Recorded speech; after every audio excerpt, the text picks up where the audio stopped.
Good morning sa inyo mga kababayan. So for today's video, wala muna tayong gala dahil pupunta po tayo ngayon, magkakaimuno tayo. Kasama natin yung dalawa Kasi wala nang laman yung ref namin. Kailangan namin kumain para may lakas sa trabaho. Nagbomba pa yung dalawa kasi yung gulong, ewan namin kung bakit yung gulong dito laging naano ng hangin. Ba't kaya ganon? Kada siguro mga sa isang buwan ba pre?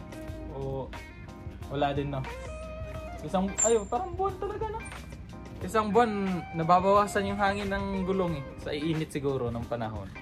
So tara, samahan nyo kami ngayong araw na ito mga kababayan at tayo ay mamimili. Let's go!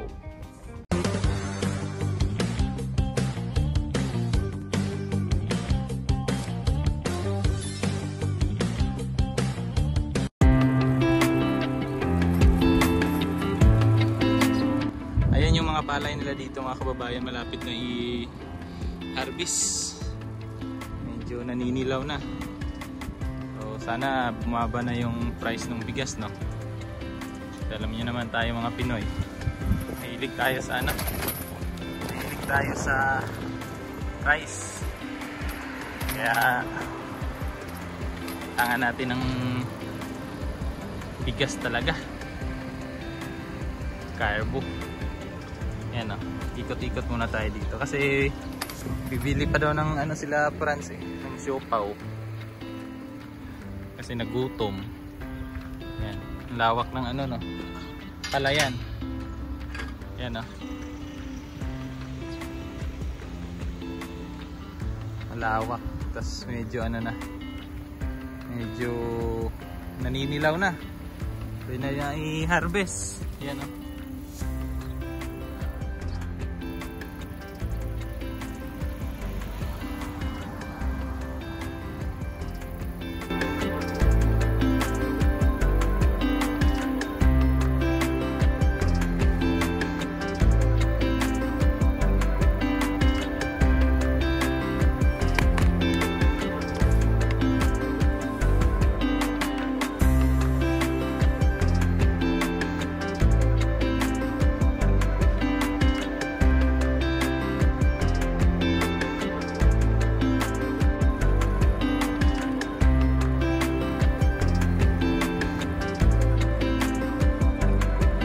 talong Ayan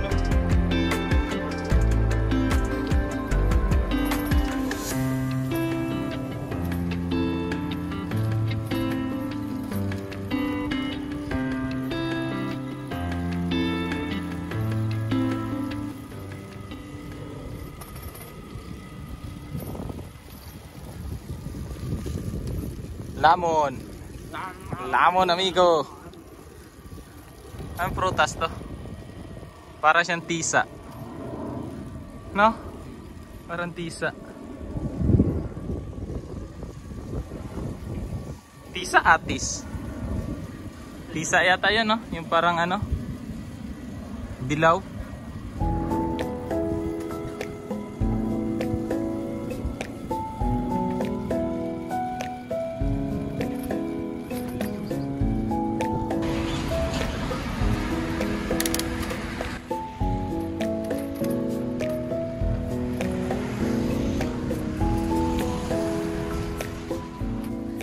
At nasa na kami? Nasa Big Leaf. What? Big Leaf ba to pre? May mga bulaklak dito ba? Yung gusto ni mama na gusto niya ipabili. Pasok muna kami ha. Meanwhile, nung nakaraan kasi mga kababayan, may nakita si mama na na bulaklak. Yung para siyang puti na parang may snow. Ewan ko lang kung paano yung dadalhin sa Pilipinas kasi yung gusto niya bibilhin daw or gusto niya magkaroon ng ganon sa Pinas. Pakita ko sa inyo. Itong bulaklak na to. So para siyang may snow. Una niya nakita yan doon sa sa yung nag-training center pa kami. Yung daming ganyan nakalinya lang siya sa gilid ng daan. Nagustuhan niya. Ewan ko kung paano yan dadalhin. May mga bulaklak pa sila dito. Yun yung gusto ni mama, na magkaroon daw siya ng halaman na ganun. Ewan ko lang kung paano yung dadalhin sa Pinas. Ang ganda kasi niya tingnan sa sa personal. Para talagang nano ng snow. May nakalagay na snow. So punta kami ng Daiso muna, bibili ng sabon sa plato. Ayan na yung mga pinamili ko. Bumili na ako ng bigas, yung bigas na 8 kilo. 8 kilo yun, nasa mga almost 5,000. Wow! So tara, punta muna tayo ng Daiso. Bili lang kami ng sabon sa plato. Kasi ubos na yung sabon namin sa plato, kaya bibili na lang kami dito sa Daiso kasi mas mura. Ginagamit namin pang sabon sabon sa na yan sabon sa damit. Naubusan. Kaya bibili na lang kami ngayon. Ayun yan yung kay Franz yan. Magkano pre? Kitchen cleaner, ito ba yun? Ito ba yan? Magkano to? Magkano to? 100. Tara. Bilhin namin para wala may sumbat. Oo, para walang maisumbat si Franz ba?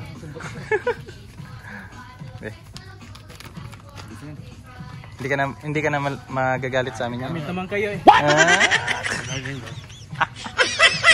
Paano?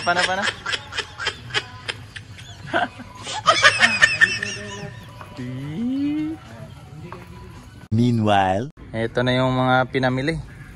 Ang problema kasi sa bike namin, walang lalagyan sa likod Kaya medyo pahirapan, hindi kami nakakabili ng bultuhan. Siguro mamaya baka labas ulit kasi may balak pa to silang bilhin na ibang mga pagkain din. Ako goods na ako dito sa binili ko. Makulimlim ngayon dito. Makulimlim sa Japan.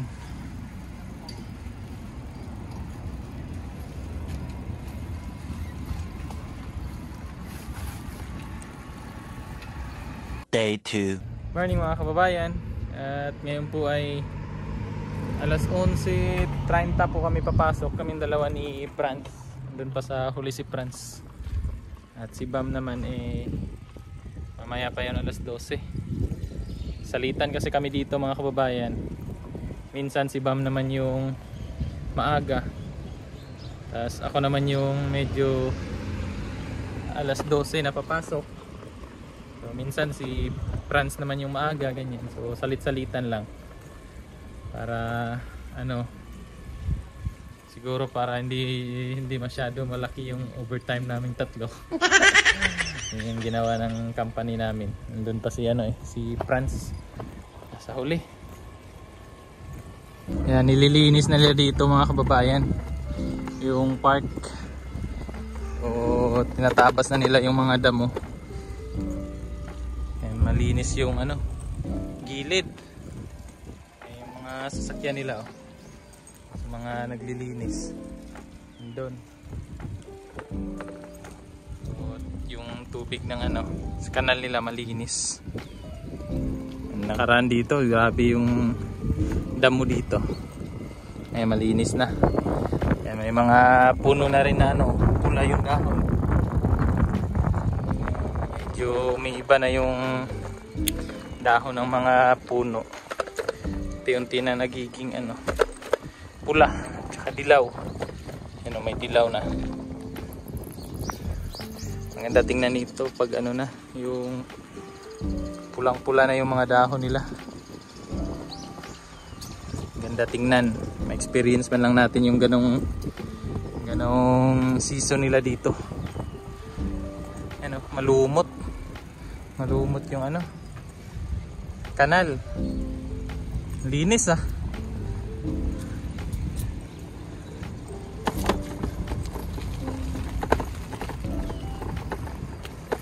Meanwhile, Ayan na nga, tapos na po yung aming trabaho niyan. At yan po ang ginagawa namin ngayon ay naglalagay na lang po kami ng parang anong tawag dyan, yung mga ice, yung ginagawang ice po, nilalagay namin dyan kasi ipapasok po yan dun sa freezer para kinabukasan magamit na naman po. Yan po yung mga ginagawa namin pagkatapos namin magtrabaho. Ngayon kasi medyo maaga kami natapos kasi konti lang yung pinik namin or yung order, mga nasa mga 10,000 lang yata yun. Tapos ayun na nga, medyo mabilis matapos pag ganun. Minsan nga daw aabot daw yan ng mga 3,000 lang yung pinipik, kaya medyo maaga minsan matatapos. Minsan naman aabot siya ng mga almost 20,000. So yun, kailangan ng maraming tao pag ganun. At yung kasama ko dyan mga kababayan is Peru. So taga Peru po siya. Nagkwentuhan nga po kami dyan at 25 pa siya nung andito na siya Japan. Ngayon nasa mga 60 plus na siya. At sabi niya dito na daw siya titira, dito na daw siya hanggang mamatay. Yun yung sabi niya. At nagkwentuhan din namin yung gusto daw niya pumunta ng Pinas. Kaso daw yung kaibigan niya, sinabihan daw siya na delikado sa Pilipinas. Kaya sinabi ko sa kanya na hindi, okay sa Pilipinas, safe sa Pilipinas. Kasi yung sabi ng kaibigan daw niya, ang dami daw magnanakaw, ang dami daw may mga baril daw, ganyan. So yun, sabi niya hindi daw safe pumunta, kaya hindi na lang daw siya pumunta. Pero gusto daw niya pumunta ng Maynila. Kaya sabi ko sa kanya, maganda naman sa Pilipinas, lalo na yung mga yung mga dagat, yung mga lugar, maganda dun sa sa Pilipinas. Kaya yung tinanong ko rin siya kung kamusta ba yung Peru. Sabi niya na daw sa Peru, kumbaga kung uuwi daw siya sa Peru, wala daw siyang trabaho. Kung business naman daw, medyo mahal daw yung yung mga rent ng establishment doon, tapos malaki daw yung babayaran niya. Kapag nagtrabaho din daw, ang liit daw ng sahod. Kaya yung sabi niya dito na lang daw siya sa Japan, kasi at least dito sa Japan malaki daw yung binabayaran niya sa tax nga, at yung cost of living daw sa Japan medyo mataas. Pero at least daw may trabaho daw siya. So may mga yung tawag dun, yung kaya niya naman daw bayaran kasi nga may trabaho daw siya dito. Tapos yung anak din niya andito na daw sa Japan kasi isa lang yung anak niya. Yung asawa din niya nandito na rin daw. So sabi niya dito na lang daw siya sa Japan kasi anong gagawin niya sa Peru kung wala daw siyang trabaho doon, at medyo matanda na daw siya. So ayun, so hindi tayo masyadong chismoso. Pagpasensyahan niyo na, ganun talaga. Napagkwentuhan lang namin at share ko na lang din sa inyo yung pinag-usapan namin. Yun.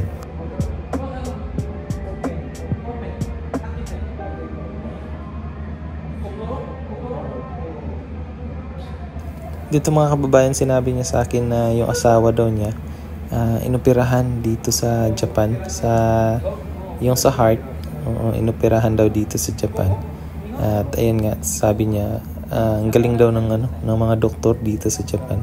Totoo naman mga kababayan, kasi sa Japan kasi advanced, di ba? Advanced yung mga technology nila dito, kaya about sa mga ganyan. Siguro mga mani-mani na lang yan sa doktor ng mga Hapon, di ba? So yun yung sinabi niya, na siya na lang yung nagtatrabaho. Kasi yung asawa niya operado nga po, so nagpapahinga na lang po. Dito na tayo sa apartment. Nauna si Bob sa amin mga kababayan kasi pinauna na siya. Bukas kasi maaga siyang papasok. Kami naman yung 11:30. Pero si Francis andun pa sa kay company kasi pa siya dun, may ginagawa pa, pinapauna na kami. Yun yung isa. Pinauna ka pala, pre? Oo, pre, 45. Ha? Kasi 11:30 ka bukas. Oo nga, 11:30 ako bukas, tas ikaw Alas 11. alas 11. Ayan. So nasa bahay na, nasa apartment pala. At magbibihis na ako at kakain. Kasi may niluto na akong ulam eh. Tapos nagpaano na lang ako kay Bam ng kanin. Nagpasaing. So ayan. At hanggang dito na lang yung ating video mga kababayan. At hanggang sa susunod ulit. Maraming salamat sa inyong panonood. At sana'y nasa ligtas na kalagayan kayo. So bye-bye!